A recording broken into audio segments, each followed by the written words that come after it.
Somebody handed me this bottle and said, "Try it, you'll understand why it's called I Want Choo." I sprayed it on my wrist, went about my afternoon, and about 40 minutes later I caught a waft of something so warm and compelling that I genuinely looked around the room before realizing it was me. That is not a common experience. That is the kind of fragrance moment you chase. Now, Jimmy Choo releasing a Le Parfum flanker, that phrase alone should get your attention, because Le Parfum is not just marketing speak. It signals a step up in concentration, in richness, in the ambition of what this house is trying to achieve. But here is the thing I want you to stay for, because I will come back to this at the end. The most surprising thing about this fragrance is not the opening, it is not even the heart. It is what happens on the dry down, and whether that dry down justifies every single penny of that £81. Stick around. You need to hear this before you buy. Jimmy Choo. When you say that name, most people picture shoes. Heels that cost as much as a car payment, worn by women who do not apologize for the space they take up. And that is entirely intentional. The fragrance house has built its identity on exactly that same energy, unapologetic, glamorous, a little provocative, but always polished. Never cheap, never crude. The original I Want Choo launched as a bold floral oriental, and it landed well. It had attitude. But floral orientals, especially at the more mass prestige level, can sometimes feel like they plateau, a promising opening that settles into something a bit familiar, a bit comfortable. The Le Parfum concentration changes that conversation entirely. This is the house saying, right, you like the idea, now smell what happens when we turn the volume up and take the restraint off. Jimmy Choo's approach to perfumery has always leaned into richness. They are not a house that does quiet, understated minimalism. They do evening wear. They do entrance making. And Le Parfum sits perfectly within that philosophy. This is not a fragrance for blending into the background. It was never designed to be. Let us talk about the bottle, because honestly, this is one of the better-looking bottles sitting on my shelf right now. The flacon is deep, almost blood red, a burgundy, really, with a lusciousness to the color that feels expensive before you even pull the cap off. There is a facete quality to the glass that catches light beautifully. It is not just a cylinder. It has structure, it has geometry, and that interplay of dark red glass and reflected light is genuinely striking. The cap is substantial. That satisfying weight when you click it back on, that tells you something. Cheap bottles have rattly, hollow caps. This one has gravity. The Jimmy Choo branding is clean and confident on the front, not overcrowded. They let the bottle design do most of the talking. In terms of display value, absolutely, yes. This earns its spot on the shelf. It looks like it belongs next to your Lancôme and your Yves Saint Laurent. It does not look like it is trying too hard, but it also does not whisper when it could be saying something worth hearing. Packaging to price ratio here is excellent. You feel the value before the juice even touches your skin. Okay. First spray. Here is where things get interesting. The opening is bold. Immediately bold. There is a fruity richness that hits first, not the bright, sharp citrus you might expect from a lighter Eau de Parfum, but something darker and more luscious. Think ripe, almost jammy fruit with an opulence to it. It announces itself with confidence. This is not a shy fragrance. Within seconds there is a floral warmth rising underneath, pushing that fruity opening into something more complex, more layered. Projection on first spray is impressive. This is a fragrance that has a presence. It extends off the skin. Someone standing a meter away from you will know you are wearing something, and they will not be indifferent about it. That is the Le Parfum concentration. Doing exactly what it promises, the molecules are denser, richer, and they radiate rather than cling. Does the opening live up to expectations? Honestly, yes. It is lush without being overwhelming, and it moves fast. Within 10 to 15 minutes the opening fruits soften and you start feeling the transition into the heart. There is real momentum in this fragrance. It is evolving, not static. That is the mark of something well crafted. This is where I Want Choo Le Parfum really starts to show its personality, and this is where I think it earns the step up from the original. The heart is floral, yes, but there is an intensity here, a depth, that keeps it from feeling like any generic floral oriental. There is a warmth, almost a spiced quality that rises as those top notes settle. It feels intimate.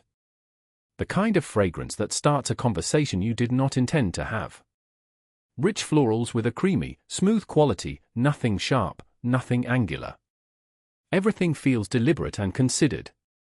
What surprised me in the heart phase was the lack of sweetness overload. A lot of flankers at this concentration level overcorrect, they think richer means sweeter. This one does not fall into that trap. Yes, there is warmth. Yes, there is sensuality. But it is balanced. There is a sophistication in the heart of this fragrance that I genuinely did not expect going in. This is the phase, roughly 30 to 90 minutes after application, where you catch yourself lifting your wrist to smell it again. That is your test. If a fragrance pulls you back to smell it a second time without prompting, that is a sign the perfumer has done something right. Now, this is what I told you to stay for. The dry down on I Want Choo Le Parfum is, frankly, exceptional. After 3, 4, 5 hours on skin, this fragrance transforms into something genuinely beautiful. The base settles into a warm, almost resinous depth. There is a softness there, a skin-close intimacy, where the fragrance stops projecting loudly and starts whispering. And that whisper is gorgeous. This is the kind of dry down that makes people lean in. They are not catching your fragrance from across the room anymore, they are noticing it only when they are close to you, and that is intoxicating in its own right. There is a smoothness, a creaminess, a warmth that feels like a second skin rather than something you applied. Does the dry down justify the price? Here is my honest answer. Yes. Unequivocally. The dry down is where this fragrance separates itself from cheaper alternatives that share a similar opening. The cheaper versions peak early and fade. This one rewards patience. It gets better as the hours pass, and that is the hallmark of quality perfumery. The brand promises 8 to 12 hours, and in my experience that is accurate, perhaps even conservative on cooler, drier skin.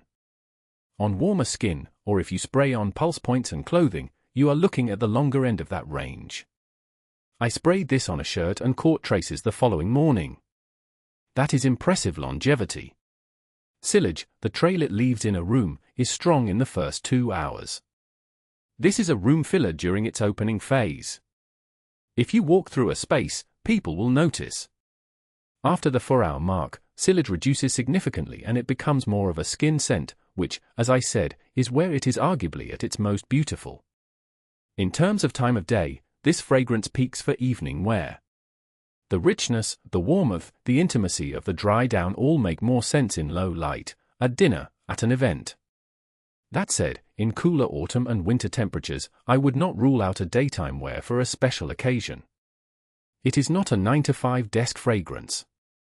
It is a date night, a celebration, a statement-making fragrance. Know what you are buying it for. Let me paint you a picture. If you are the kind of person who dresses intentionally, who thinks about what their presence communicates before they leave the house, this fragrance was made for you. If you appreciate the way a good fragrance changes the energy in a room without you saying a single word, you will understand what I Want Choo Le Parfum is doing.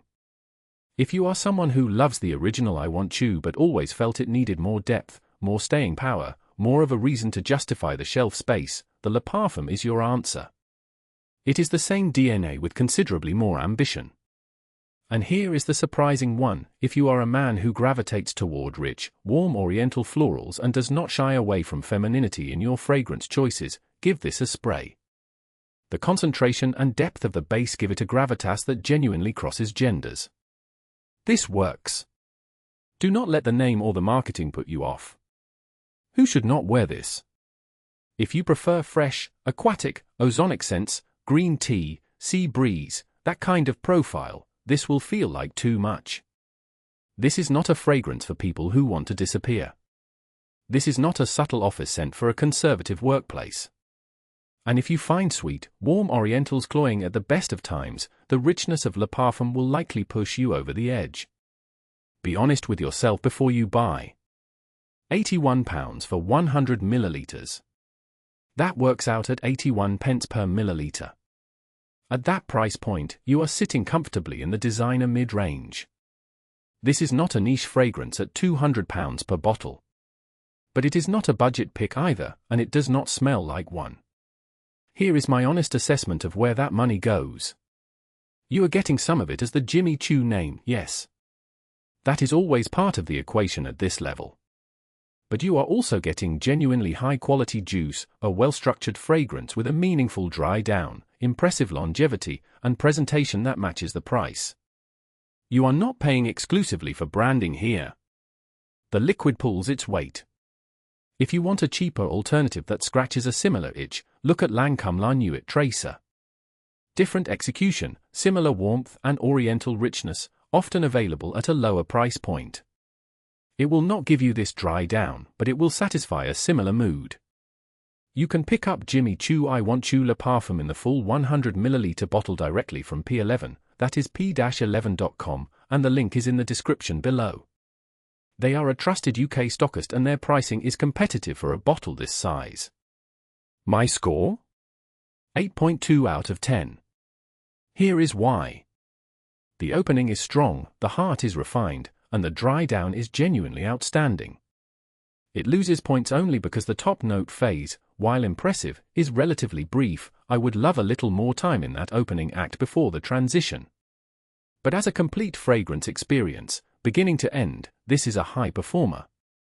Jimmy Choo I Want Choo Le Parfum is not trying to be subtle, and it succeeds magnificently at being exactly what it set out to be, a rich, sensual, confident fragrance that rewards patience and turns heads without apology. The dry down alone justifies the price of admission. Now here is what I want to know from you. If you have already worn this, did the dry down live up to the opening, or did you find yourself reaching for something else at the 6-hour mark? Drop that in the comments. I genuinely want to read your experience. And if honest, no-nonsense fragrance reviews are what you are after, subscribe. I post every single week and I will never waste your time with hype that does not hold up on your skin.